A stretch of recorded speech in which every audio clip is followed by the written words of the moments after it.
Welcome to Math with Mrs. Bibb. We'll be learning how to write equations of quadratics given specific information. This is for Algebra 2, Week 6, Part 3. Here you can see the two forms that you need to know to do this skill. Please make sure that you commit to memory both of these forms. It's very important that you know vertex form and intercept form. Let's go straight to the examples. The instructions tell us to write an equation of the parabola in vertex form. Vertex form is y equals a times the quantity x minus h squared plus k, where h and k are the vertex, and x and y are a point on that quadratic, and specifically, these are called parabolas. So when I look at number 1, I know that h is 2 and k is negative 2. I know x is 4 and y is 6. H, k, x, y. To write that equation, what I'm going to do, I'm going to fill into this formula the information that I know, and I'm going to find the one piece of information that I do not know in order to write this equation. And that one piece of information I do not know is a. So I am going to figure out how to find a in this problem.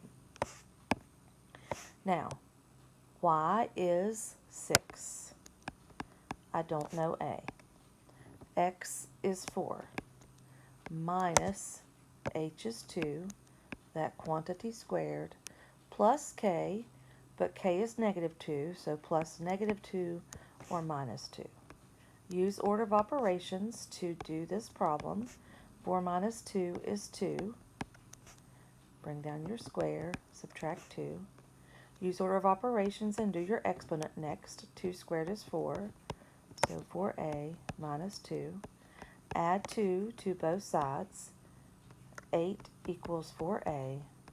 Divide by 4. A is 2 for number 1.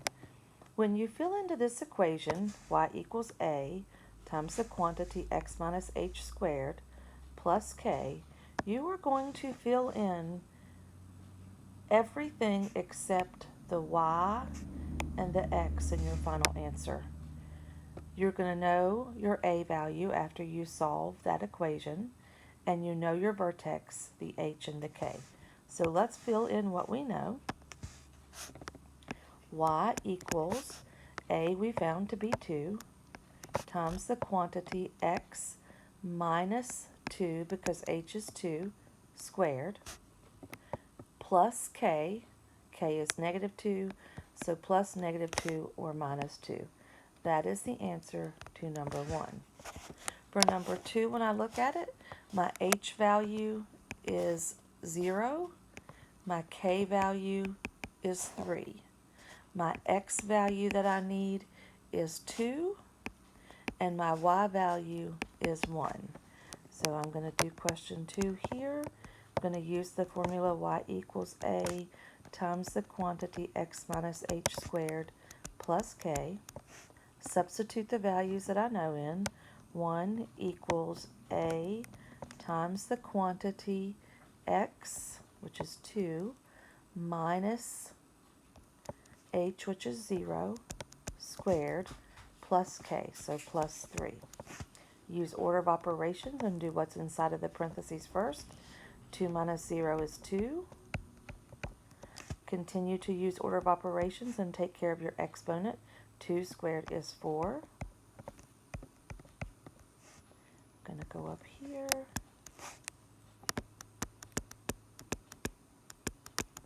Subtract 3 from both sides. Negative 2 equals 4a. Divide by 4. A would be negative 1/2. So fill into your formula. Again, remember, you are filling in the A value, the H value, and the K value. The Y and the X will remain Y and X. Let's see, Y equals, we found A to be negative 1/2, which hopefully that makes you think that, yes, this is a reflection because it's upside down. Negative 1/2 times the quantity x minus 0 squared plus 3.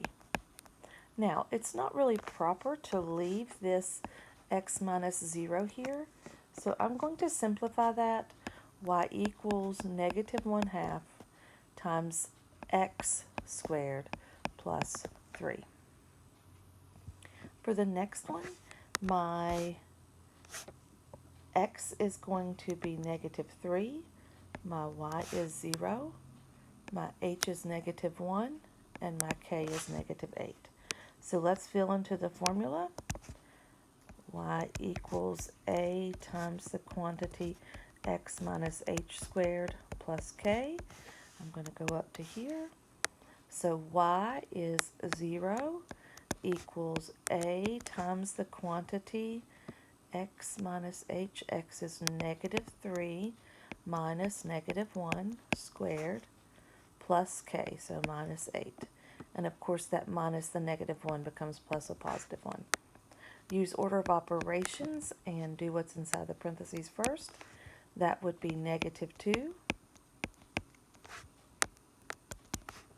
You should do your exponent. That would be 4. Add 8 to both sides. That would be 8. Divide by 4. A would be 2. So my answer to number 3 is y equals, A is 2, so 2 times the quantity x minus negative 1, so x plus 1 squared, then minus 8. That's the equation of the parabola that goes through negative 3, 0, and has a vertex of negative 1, negative 8. Now for number 4, my x is negative 4, my y is 7, my h is negative 2, and my k is 5. Filling into the formula for number 4, y equals a times the quantity x minus h squared plus k. Y is 7. A we don't know. X is negative 4 minus h, which would be negative 2, so plus 2 squared plus 5. Do what's inside of the parentheses first. That would be negative 2. Do your exponent next. That would be 4. Subtract 5. Divide by 4. A would be 1/2. So for this number 4 here, y equals positive 1/2 times the quantity x plus 2, that quantity squared, plus 5.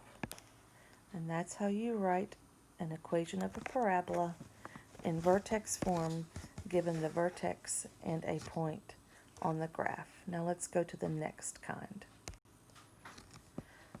Next it says to use intercept form.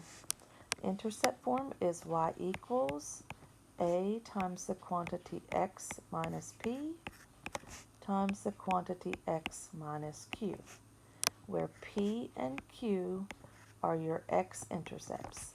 Remember, the x-intercepts are where the graph would cross or touch the x-axis. You're going to fill in your x and your y from a point on the graph.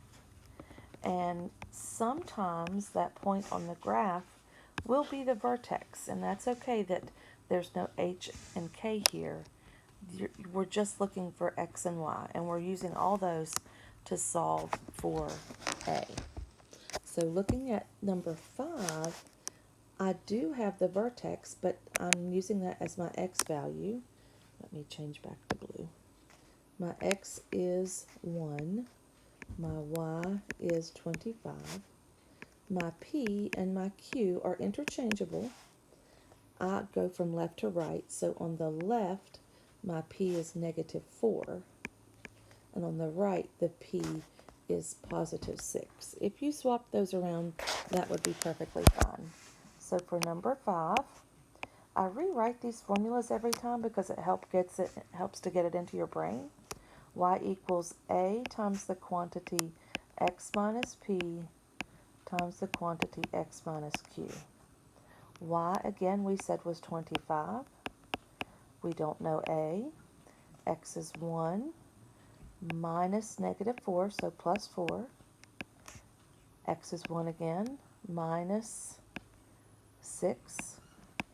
Do order of operations and do what's inside the parentheses first. So 1 plus 4 is 5. 1 minus 6 is negative 5. Multiply next, that would be negative 25. Divide by negative 25. A is going to equal negative 1. So when I write my equation, I'm going to fill in for my x and my y. I don't know what happened there. Oh, please forgive that. Maybe I can undo it. There we go. That was strange. Let me see. I was going to change colors. There we go. I'm going to change to black. Okay, so because I couldn't see that blue very well. Y equals the A value we found to be negative 1. I'm not going to put negative 1 out there because when we put that negative with the parentheses beside of it, it's understood to be negative 1, and it's just not really proper to have that 1 beside of the parentheses. It's not wrong if you do, but it's just not proper. So I put my negative there, which means negative 1, and then x minus p. So minus negative 4 would be plus 4 times the quantity x minus q, which would be x minus 6. And there's the answer to number 5. Okay, for question 6, my x is going to be the vertex again, which is okay, negative 3 1/2, but I want to make that an improper fraction. Remember, multiply the denominator times the whole part, which is 6, add the numerator, which is 7. So negative 7/2 is my x. My y is negative 1/4. My p is negative 4, and my q is negative 3. So let's fill into the formula. Y equals A times the quantity x minus p times the quantity x minus q. Y in this case is negative 1/4. I don't know why I wrote 6 again. Let's just get rid of that. So y equals, I apologize, negative 1/4 equals A times the quantity x is negative 7/2 minus negative 4, so plus 4, and then negative 7/2 minus negative 3, so plus 3. On my next step, I'm going to find a common denominator. So I'm going to keep that negative 1/4. I'm going to have negative 7/2 plus, I need a 2 as a denominator, so that would be 8/2. And then negative 7/2, and that would be 6/2. Now, negative 1/4 will equal A times, I'm knowing what's in parentheses first, negative 7/2 plus 8/2 is positive 1/2. Negative 7/2 plus 6/2 is negative 1/2. Negative 1/4 will equal negative 1/4 a. Remember, when you are multiplying fractions, numerator times numerator, 1 times negative 1 is negative 1. Denominator times denominator, 2 times 2 is 4. Now for the next thing, I don't normally do this, but I notice that negative 1/4 and negative 1/4 are on both sides. So I'm going to divide by negative 1/4. Something divided by itself is 1, so that's why I just decided to divide both sides by negative 1/4. A is 1. Fill in the equation. Y equals, A is 1, and remember, I don't put a 1, but A is 1, so 1 times x minus p, x minus negative 4, times x minus q, x plus 3. That's the equation for number 6. For number 7, my p is negative 5, my q is 8, and my x is 1, and my y is 84. I hope at some point when you're doing these notes that you would pause and try to do the problem yourself and then play and see if you got the answer right. You could even fast forward. If you got the answer correct, you could not watch that portion of the video, because the most important thing is that you learn to do these independently. And I know it's difficult after a couple examples to learn to do them independently, but if you can get one correct, like say let's number 7, if you could get it correct working independently, then you know you can do these problems. Okay, so I'm going to fill in 84 for y. I don't know a. 1 for x. Negative 5 for p, so 1 plus 5. 1 for x. Positive 8 for q, so 1 minus 8. Do what's inside the parentheses first. So I get 6, and I get negative 7. Multiply next, that's negative 42. Divide. I get a is equal to negative 2. And then fill into the formula. Y equals negative 2 times the quantity x minus 1. That's incorrect. I caught myself. X plus 5, that's my p. And then x minus 8, that's my q. And please know you can interchange those binomials. You could have y equals negative 2 times the quantity x minus 8 times the quantity x plus 5, because multiplication is commutative. For my next one, for number 8, my p will be 7, my q will be 10, my x will be negative 2, and my y will be 27. So here's our last example. Y equals a times the quantity x minus p times the quantity x minus q. Y is 27 equals a times x is negative 2 minus 7, and then x is negative 2 minus 10. Do order of operations, do what's inside the parentheses. That's negative 9 times negative 12. Negative 9 times negative 12 is 108. Divide by 108. A is going to equal 27 over 108, but I do believe both of these are divisible by 27. I think 27 times 4 is 108. Correct. So then A is going to equal 1/4. 27 divided by 27 is 1. 108 divided by 27 is 4. So my final answer is y equals 1/4 times the quantity x minus 7 times the quantity x minus 10. And that's our final answer. Please let me know if you need help with any of these. I'd be happy to help in any way that I can. Have a wonderful day.